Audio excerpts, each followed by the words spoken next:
Welcome to the Workplace Podcast in association with Dynamic Partners. We've got an incredible guest today, and we're really excited for the insights and ideas they'll be sharing. There are so many practical learnings from this conversation that will make a difference to you, your team, or your organization. Whether you're navigating leadership challenges, building high-performing teams, or driving organizational change, today's episode has something valuable for you.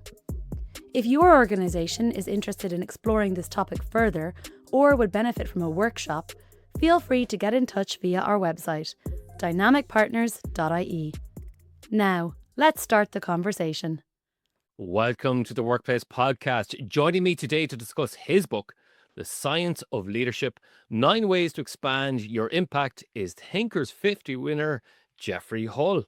Jeffrey has focused on leadership for over 30 years as a HR leader with multiple corporations, the co-founder of a leadership development consultancy, a nonprofit executive director, and a coach to leaders across the globe. He brings years of translating science into leadership as a consultant, psychologist, and teacher at New York University and Harvard Medical School. Jeffrey, before we start, a huge congratulations to you and, of course, Margaret Moore on your recent award at Thinkers 50. It was wonderful to see the joy on your face. Thank you. It was quite a shock and humbling and an honor. And of course, being in the room with all those incredible leaders, thought leaders, and the other folks that were nominated for awards are just stellar. I know many of them personally, and they are people that I admire greatly. And so I was absolutely humbled, needless to say, shocked and humbled. That didn't come across in your face. I have to say, I really enjoyed seeing your face there. And also, you just mentioned the word stellar. This book, I think, is stellar in so many ways. So I'm going to tell the listeners why I like this book so much. So there's so many leadership models out there. And what I like yourself and Margaret do is you synthesize these and discuss these in different details for different contexts. And it's how you guide the leader to apply these to different contexts. And then what I like is it's that approach from science to impact. So the questions at the end of each chapter are hugely valuable there. So this book is both rich in theory and practical uses. And I love the discussion notes at the very end of the book, which is great. And what I like about it then is that the 9 ways to expand your impact from the science of leadership is you've broken these down into 3 categories or capacities, as you call them: the self-orientated, others-orientated, and the system-orientated. And for people who are studying leadership, this is your easy way to signpost this to so many leadership models. And that's why this book is so unique to everything. Anything I've read. So congratulations to yourself and Margaret on that. No wonder you won a Thinkers 50 award there. Thank you. Let's begin. Can you talk us through the 9 leadership capacities there? Because if the self-oriented ones, if we might start with those capacities, then where it's about the conscious, authentic, and agile, isn't it? Yes, conscious, authentic, and agile are the first 3. And then relational, positive, compassionate. Yeah. And then shared, servant, and transformational. So you go into these in detail. So, if I was to go through these again, then, the conscious, then it's where you see things clearly and yourself clearly. So I like that. Like, am I calm or quiet? So we might talk about, quieting the noise of the ego later on, because it's really important for leaders to be stable and objective. And then you have the authentic piece where it's about caring for others. And that's genuine care. How do I balance that, isn't it? And then what I love about the agility piece, I often say this to people, is the flex. Do you have a book written on that, if I recall? That was my last book. Yeah, was about Yeah. leadership agility. Yeah. Yeah. And then what I love is the relational piece there, when it's the other orientated, is how do I help others? How do I get that psychological safety? And then the positive pieces is that strengthen. So how do I empower people? How do I give them agency? How do I support the competence? So I don't have to be involved in everything. I love that. And that compassionate piece is how the very first podcast I did with Pierre Bada was on humanity. So how do I resonate to others? And then that final one, the systems oriented, just for our listeners then, is that shared leadership. So I might finish on the podcast on that question, because a lot of people don't understand what shared leadership is. And then later on, to encourage the other our listeners here, is the servant leadership and transformational leadership. Now, we won't have time for this, but I would really encourage our listeners to read this book for those many reasons there. So I might start off with this question for you. So, Jeffrey, Sure. leadership definitions are wide and varied. You've chosen one. What is that to you? Yeah. I mean, I don't have the one that we chose memorized, to be honest. So but I think that when we went through the literature in detail, the academic literature, which is quite substantial over many years, there were key components that were really crucial. And I think that the easiest way to summarize it is to compare and contrast the way that leadership was viewed in the early days of studies, back in the mid 20th century, when academics in business schools and in other academic environments started doing research. The focus was on what we would call traits, right?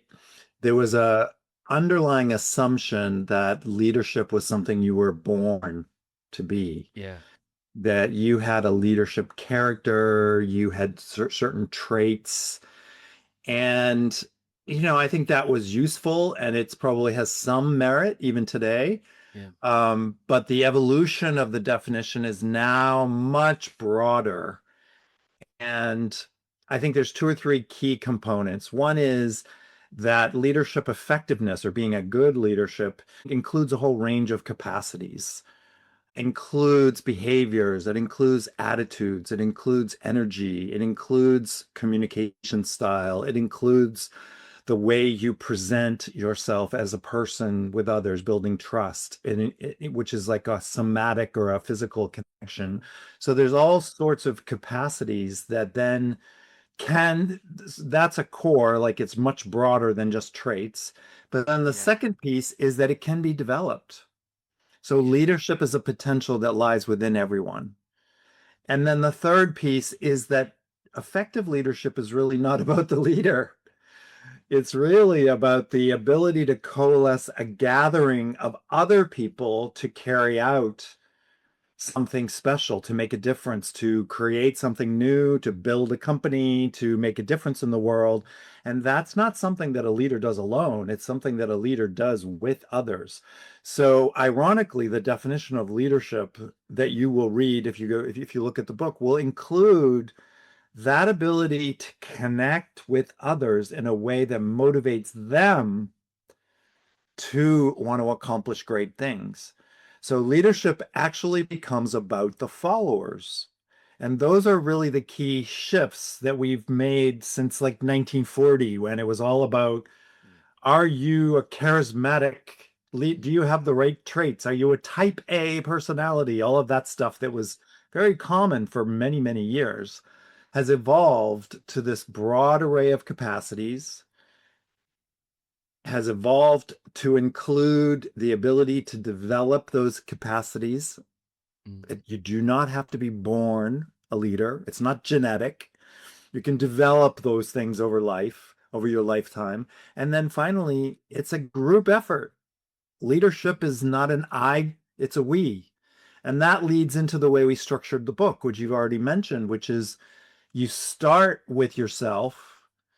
You build on what we call conscious leadership, which is of self-awareness, objectivity about your strengths and your blind spots or your shadows, and do your personal work at the level of consciousness, authenticity, agility. But then over time, you need to stretch. You need to move into relationships. You need to move into your relationship with others, which is the second domain.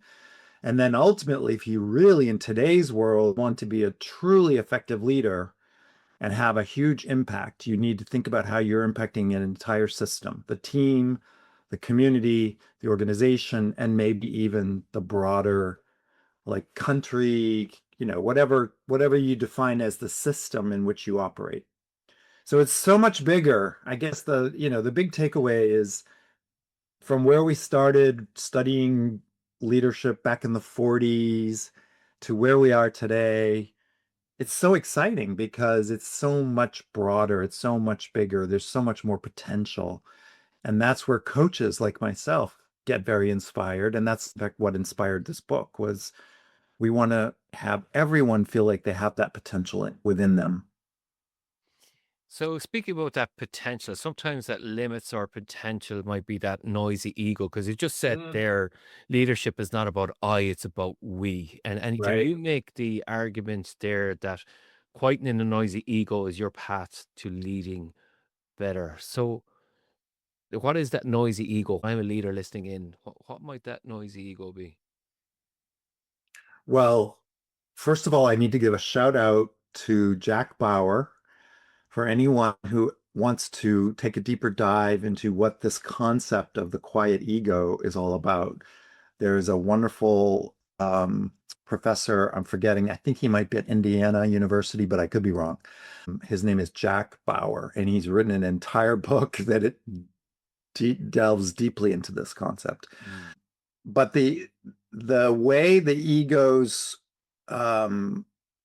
distractions or triggers or noise, as you said, shows up, it varies for all of us, right? It can look like not being able to focus, being on your smartphone and not paying attention to what's going on. Or it can look like being distracted by social media or putting too much stuff in your calendar so you don't have any space, you don't have any time, moving too quickly and being just constantly distracted, or going after the next big accomplishment and just being so linear focused on winning that you're just not even noticing the impact that you're having on other people. So there's a lot of different ways that this can show up, this disquiet or unquiet ego. But the key is developing mature sense of self. And that's where self-awareness becomes really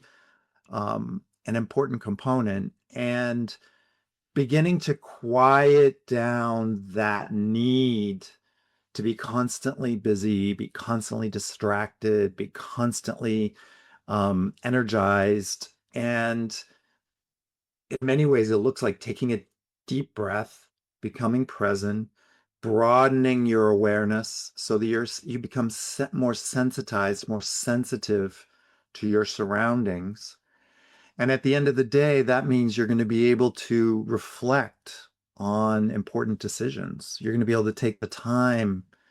And it may not be like, I'm not talking about taking hours and days or sabbaticals. I mean, it can look like just a couple of minutes. The example we use in the book in that first chapter is when I helped one of my very type A, fast-paced senior executive clients in the banking industry learn how to take a pause.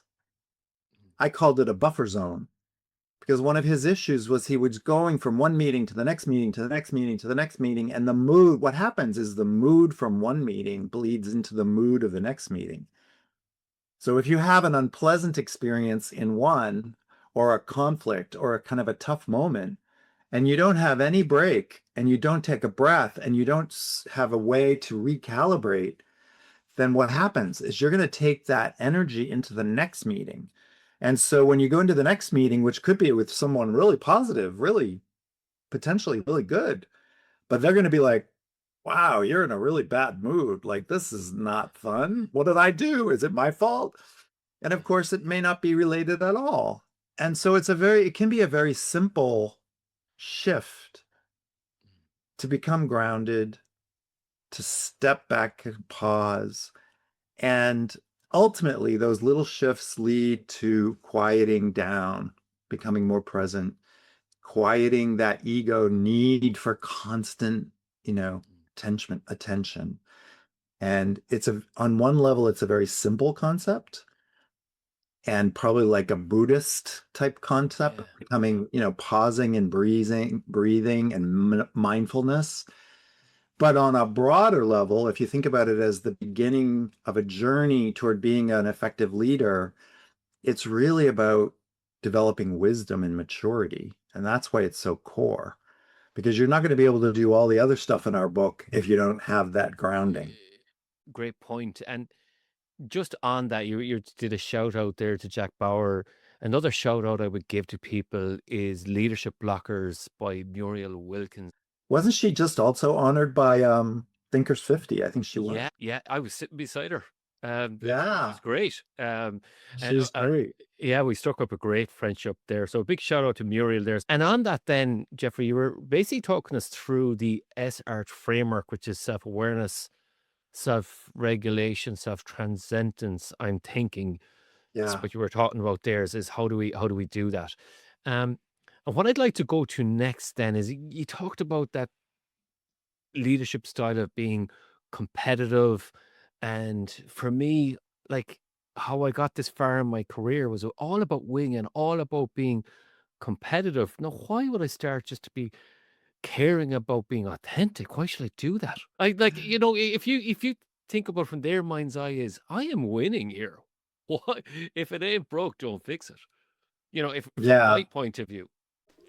If this conversation has you thinking about getting better at conflict in your team, now is a good time to act on it. Resolution intelligence helps leaders bend the arc of conflict toward healthy resolution, navigating challenges with confidence and saving time, money, and relationships. Visit resolution-intelligence.com to get your personal resolution intelligence report and take the first step. Right. But of course, there may very well come a time when it will be broke, right? Yes. And Yeah. why not be proactive and actually become aware that it's not an either or. You can still be winning, but you can win with people rather than against them. And there's a case study in the authentic chapter that relates to a client engagement with exactly the type of individual you're describing. So, we talk about the science behind these leadership principles because we looked at the research, but there's real practical applications, as you mentioned. And in this particular case, there was a wonderful senior executive who was very committed to winning, very competitive, always at the top of her game, always sales was her thing. But she got feedback at a certain time in her career, at a certain point, where the CEO or whoever was right above her basically said, why are you burning your people out? Why am I getting some rumblings from some of the people on the team that they are not feeling really taken care of? They're not feeling really in alignment. And it made her really quite upset at first because she was like, no, we want to win. We want to make the numbers. And that led to a whole conversation around, is it possible to continue winning without having a team that's really supporting you? And then that led to a kind of a wake up call, like, oh, I need to actually incorporate my values with what they care about. And once she started to see the value, and I don't want to overuse the word, but the value of her own values being aligned with other people's, her team, Yeah. then it's a win-win, right? And that was really a kind of a wake-up call that true authenticity as a leader, if it's only about you, then that's only half the equation. It also needs to include the values of others. And this isn't a really important chapter in the book because what we're making a distinction about is something that we all see every day, which is these wonderful value statements that's on the wall of companies. And they're not irrelevant. They have usually some profound commentary like customer service or teamwork or respect. They're all great. But I have been in a number of coaching situations where the client has said to me, oh, come on, nobody believes that stuff. It's on the wall, but nobody asked me my opinion. Nobody asked me what the culture is. Yeah. And so it's more like that came driven from the top. Mm. And so what we're pointing out in the book is that if you really want to be authentic, you need to incorporate your values with the values of the others, with the values of the team. And then it's truly win-win. And then when you create a values statement, it will be one that actually incorporates everyone's values. And it may only be two, three things. It may not be a lot. May not be a long list, but the sense of alignment will be very powerful. So that was kind of the shift that we were trying to point to around, not to say that you shouldn't. You started the question with, competitive type A. There's nothing wrong with that. But it will only take you so far because you need people to be along the way with you. So that brings me from values then to virtue. And I love that you talked about the work of Peterson and Seligman around the six universal virtues then. So why why are virtues important when it comes to leadership? Well, what I always like to say is that values are the ground upon which virtues are put into action. Mm. So if you think about values, they tend to be pretty abstract. Love, security, things that are profoundly important to people, but they don't benevolence. They're beautiful and they are impactful, like they generate emotion in us, they inspire us, but they're not action oriented necessarily. So the question that becomes, what happens when a leader acts on his or her virtue values? And that's when things start to show up as virtuous.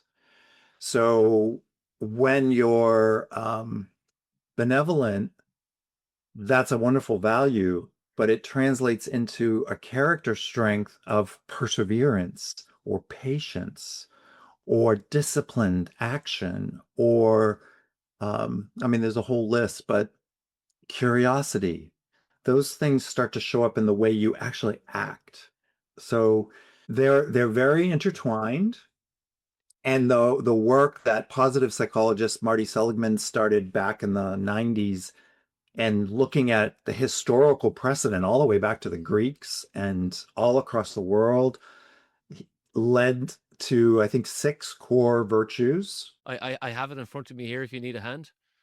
Oh yeah, I can't remember them off the top of my head, but That's wisdom, I remember. Yeah, go that's ahead. correct. Yes. So we have courage, justice, humanity, temperance, transcendence, and wisdom. So that's where I think those virtues then is these are your guide to go, am I practicing these virtues now? Is that Right. leadership and action then to you? Yeah, yeah, exactly. And then um, these character strengths have been developed over the last 20 years into various assessments.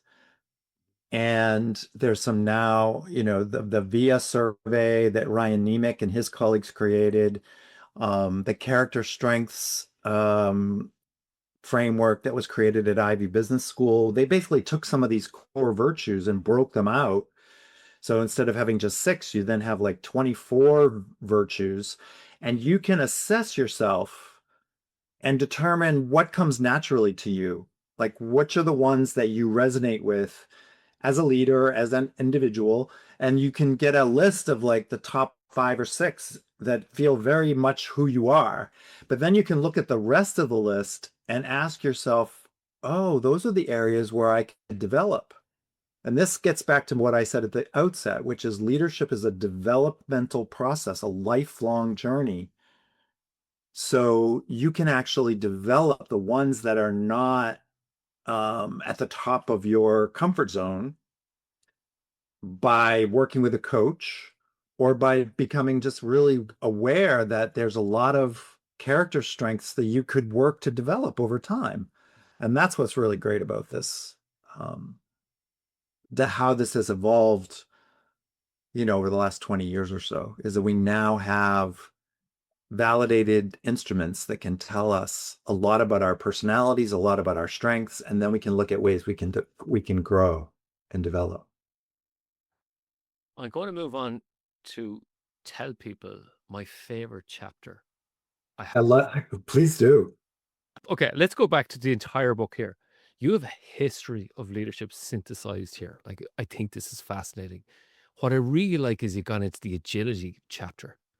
And the Okay. agility chapter then I think is so important more than ever probably, because then you go into the agile mind and you talk about the 2 dimensions and the 4 domains, and you talk about, psychological flexibility and all that. But let's go back to the agile mind, those 2 dimensions and 4 domains there.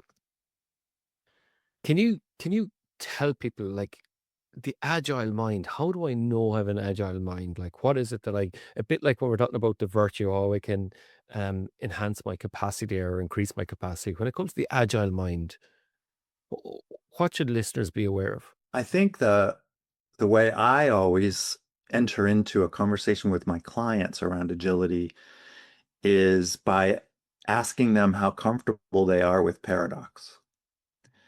Because what you want to become aware of when you're looking at agile mind, and like if you think about it in terms of decision making or self-reflecting, is the way that decisions show up often has a sense of black and white opposing forces. Like to be highly collaborative or consensus driven, meaning you make decisions by bringing everyone into the table and really brainstorming and actually voting to make a decision. That is almost antithetical to authoritative, almost directive decision making, where you make the decision, you're the boss, and you tell people what to do. And they're both useful. They're both right. They're not, one is good and one is bad. A lot of it is driven by the context. So if you want to develop an agile mind, number one, you have to start by asking yourself, what is my natural comfort zone? What do I do when I'm making my decision? Do I make them myself and then check in with other people to see if I'm right or wrong? Or do I just go right to consensus? And then ask yourself, okay, let's assume that I tend to be, I'm working with a CEO right now that fits this profile. Very collaborative, loves to bring everyone into the conversation and brainstorm. And yet he's driving everybody kind of crazy because they're not really sure where he stands. And then when he finally makes a decision, they're like, I thought you wanted a consensus. This isn't a consensus. So people are confused. Yeah. And the agile mind is all about stepping back, understanding the value of having a particular frame of reference, and then recognizing that it's not the only frame of reference. It may even be a paradox. And how can you hold the energy of both? Yeah. The solution in this particular case is I said to my client, it's perfectly great to be collaborative and to be consensus oriented. But when you feel a need to be decisive, which is the other end of the spectrum, tell people that. He said, oh, you mean I should tell my team when I'm going to make the decision? I said, yeah, then everybody will relax. He has a tendency to make everything a brainstorm, which appears to be very agile, but can actually be very confusing when you're the CEO. People are like, well, why don't you ever make the decision? You're the CEO. So he said, I'm going to do that. I'm going to make a decision. And I said, well, okay, think about the agility mindset. Tell your team that you're not going to brainstorm this time. You're going to make a decision. There's clarity in that. And you're showing agility. You're showing an agile mind. So I hoping I'm answering your question, but it's a rich subject. And that's, again, you speak to the work of Wendy Smith when it talks about that both and mindset. Wendy Smith and Marianne Lewis. Oh, about paradox. Yeah. Yeah, yeah, There's a couple of really good books around paradox, working with yeah. paradoxes. Yeah. So Tell me more about conflict resolution as agility. So I mentioned this at the top of the podcast then. So yeah, what's the flex there? What's the agility there with conflict resolution? Um, I mean, I think the key to my experience with conflict resolution in the coaching space is understanding a couple things. Number one is the value, recognizing and honoring the value of multiple perspectives, right? If you have an awareness that people are not intending in general to be a problem, they're not intending to cause a breakdown or to create conflict, then you start from the place of accepting that there's a value to different perspectives. So that's number one. And then number two, recognizing the goal. What are we trying to accomplish? And then how can we assimilate the various ways that people bring their opinions or their perspectives and come into alignment?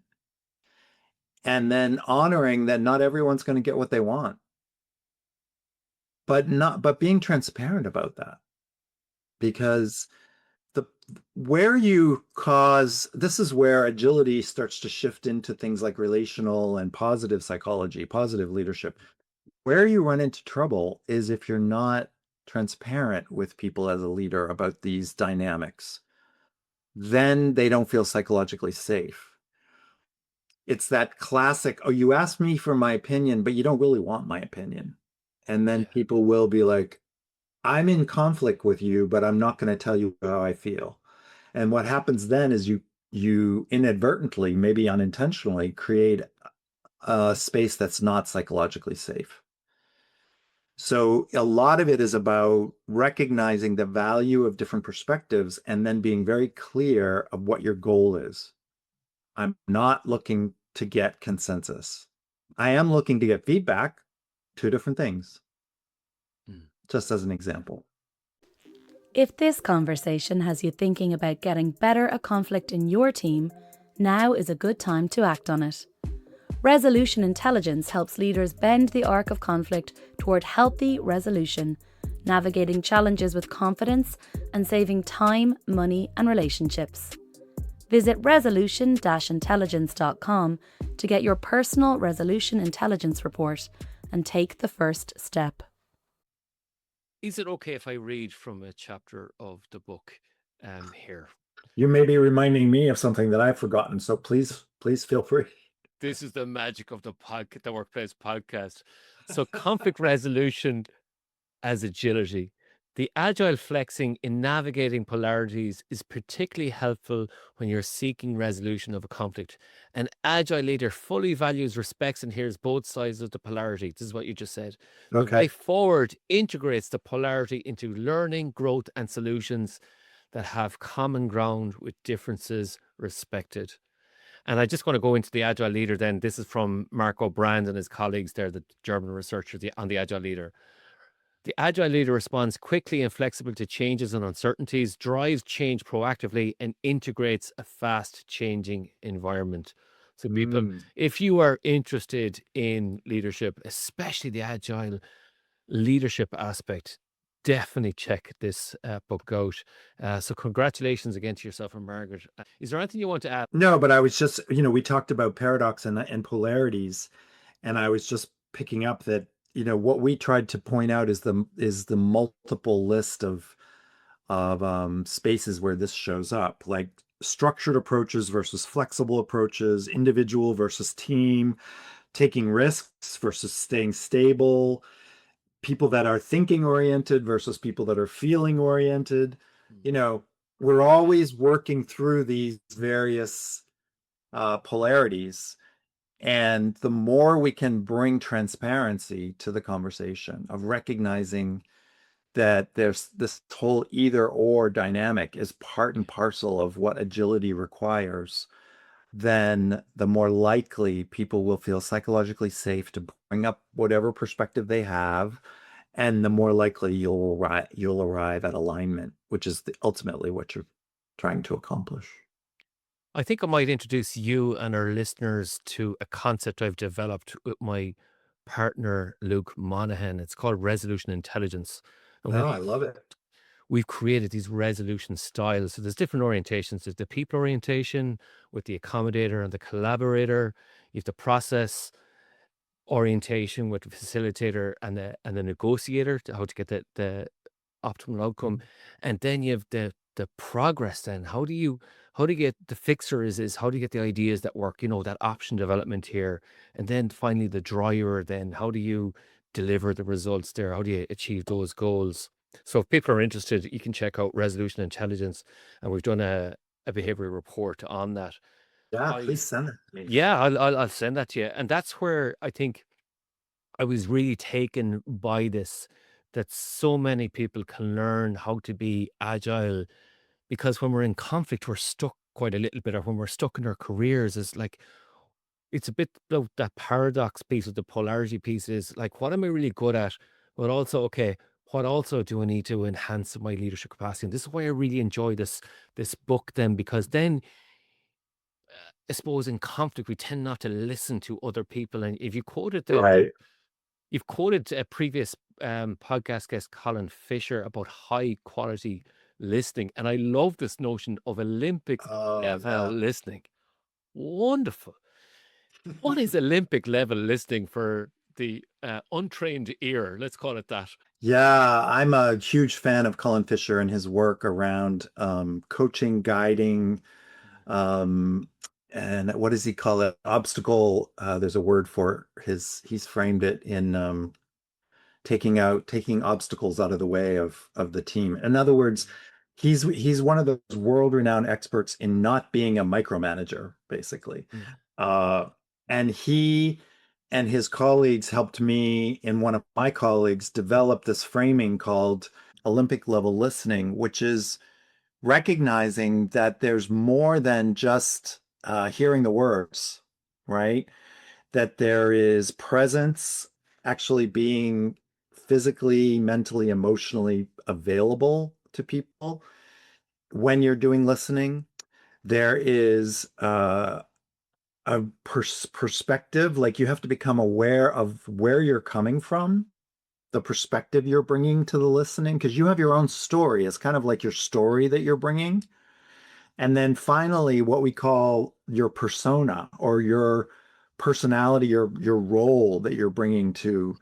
Um, Example would be a teacher listens a particular way, a coach listens a particular way, your mother listens a particular way, a policeman would listen a particular way. So becoming aware of the role that you're playing and how that's impacting your listening. So I put it into P's: presence, persona, perspective. And if you can keep those things front and center into your engagement with others, then you're going to be much more likely to actually be able to integrate what you're hearing and maybe even repeat it back to people in a way that they really feel heard. Because at the end of the day, successful listening is really about whether people feel heard, not just whether or not you got the info, but did the other party or did the other group actually feel that you were present, attentive, and actually um, making them feel heard. That's a really important component of listening. That's the whole Olympic, I think, level piece of it that we're trying to get at. So I would recommend people listen to Colin Fisher's podcast we did on collective intelligence if you're interested in that. This Move work is on. great. Isn't it brilliant? So let me move on to this part here when we talk about high quality relationships at work. Now, you mentioned Amy Edmondson, also a former podcast guest here, and I think she's coming back in 2026. On that, then you've the topic clusters here that she worked with Bransby on, the positive outcomes of psychological safety. So, first of all, let's go back to that, like high quality relationships. Why should we care about high quality relationships at work? Well, at the end of the day, you're trying to accomplish something important or make a change, Yeah. transformation, build something, and you're doing it through people. We're doing it together. So it's relationships are the foundation. The three levels that we just talked through, consciousness, authentic, and agile, are all sort of the way you have to think about yourself as an individual showing up. But what's the point? You're not in the room by yourself thinking about those things. You're putting them into action, and that becomes all about your relationships. And the core of making those relationships effective is helping others. So we really summarize everything about relational leadership as helping. And helping looks like coaching. It looks like mentoring. It looks like advising. It looks like listening. It looks like creating a psychologically safe space for people to live up to their full potential. So those are all sort of the core elements. And that's where Colin Fisher's work is really important. We wrote about that in that chapter, which is about not being a micromanager, looking at how you can guide and how you can be present, but not in the way. It's a really important skill set to develop. So yeah, it's all about relationships, teamwork, all of those. And Amy Edmondson's work is crucial to that. I mean, she was in the surgical space at Mass General Hospital, where I first encountered her work in Boston. And she was studying what made surgical teams work. And it was all about whether the surgeon, who's the top dog, created a safe space where people could learn, where people could make mistakes, where people could be less than perfect. It's ironic because in a surgical environment, this is where her work really was so profound, is that you would hope that everybody would always follow the surgeon.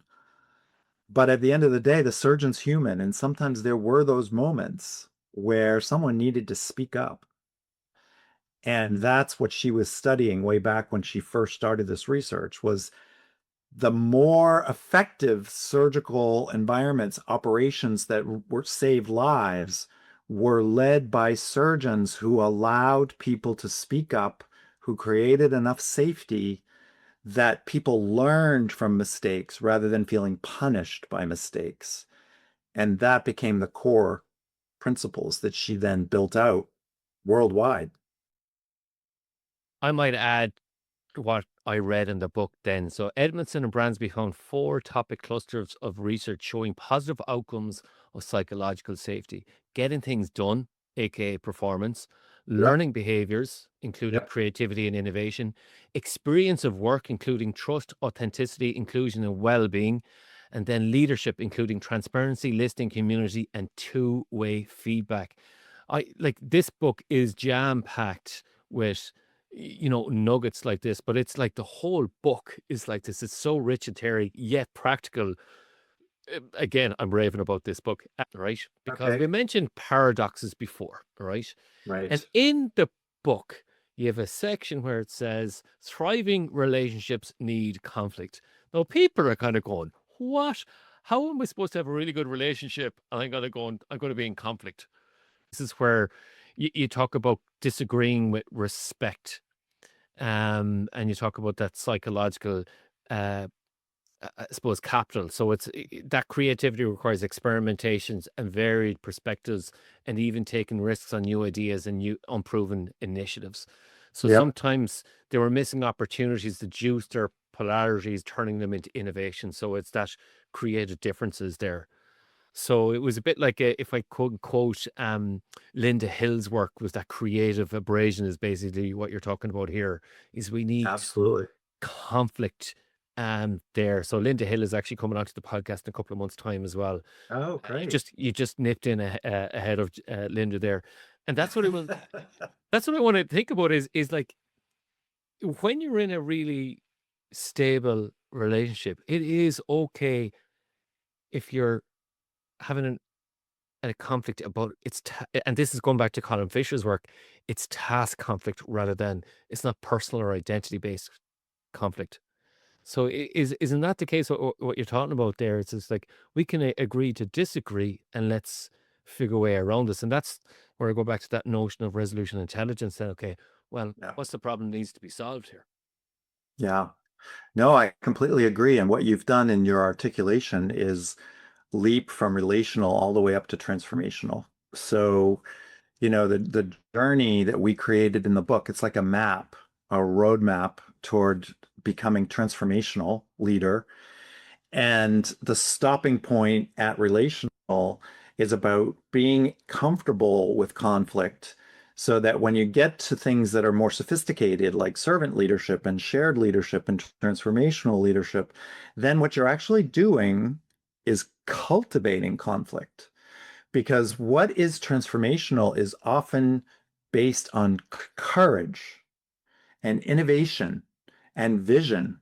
And those elements that are really core to transformational leadership often are the result of conflict.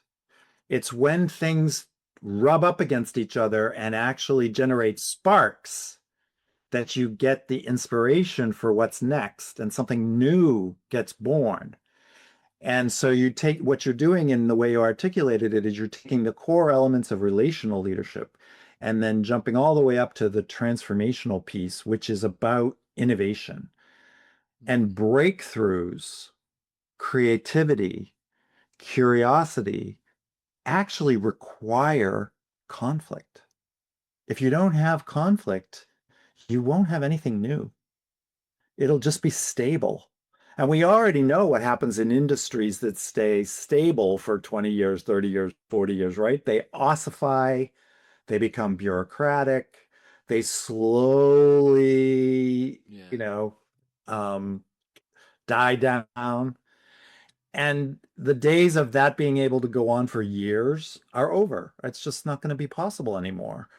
Um, and in today's world, you need leaders that are actually very agile at recognizing the importance of staying creative, staying at the cutting edge all the time.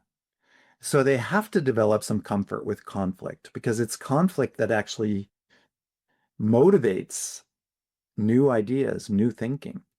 And that's why this through line is so important that you can't just wake up one day and be a transformational leader unless you can build on those blocks: awareness, agility, values, virtues, relations, you know, all of those things build to becoming that leader who can spark a conflict and actually not turn it into something painful. As you said, it doesn't have to be personal. It can actually be really exciting. Like, wow, we've got 8 different people that all different ways of going here, and we all disagree, and we've got different points of view, different cultures, different countries, global views. Wow, let's turn that into something major.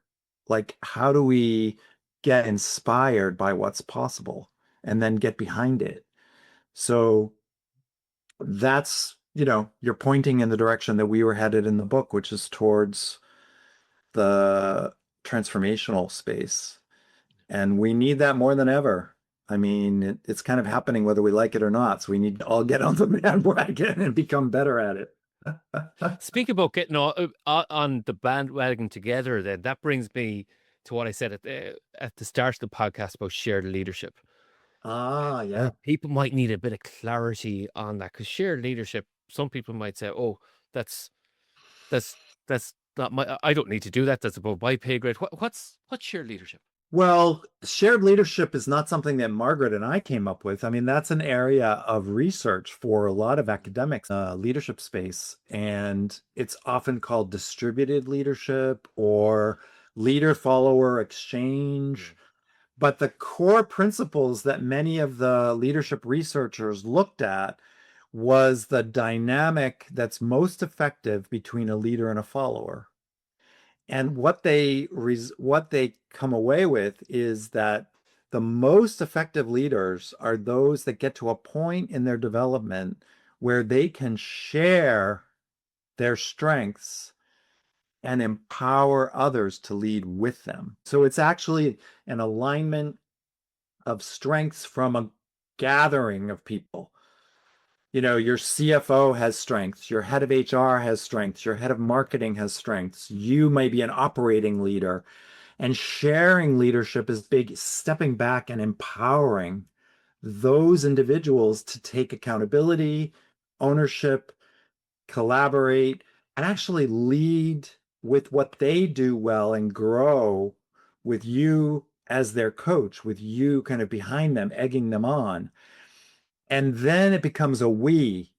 I think at the very beginning of the book, it's a phrasing that Margaret came up with, which is that when you're actually sharing leadership, it becomes a lighter load on you as the boss because you're just flying along with the flock, right? You're not the one. You're not this whole adage, it's lonely at the top. It doesn't have to be lonely at the top because you don't have to be alone at the top.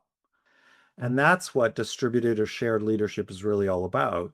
But it's easy to say it. It's not easy to do it.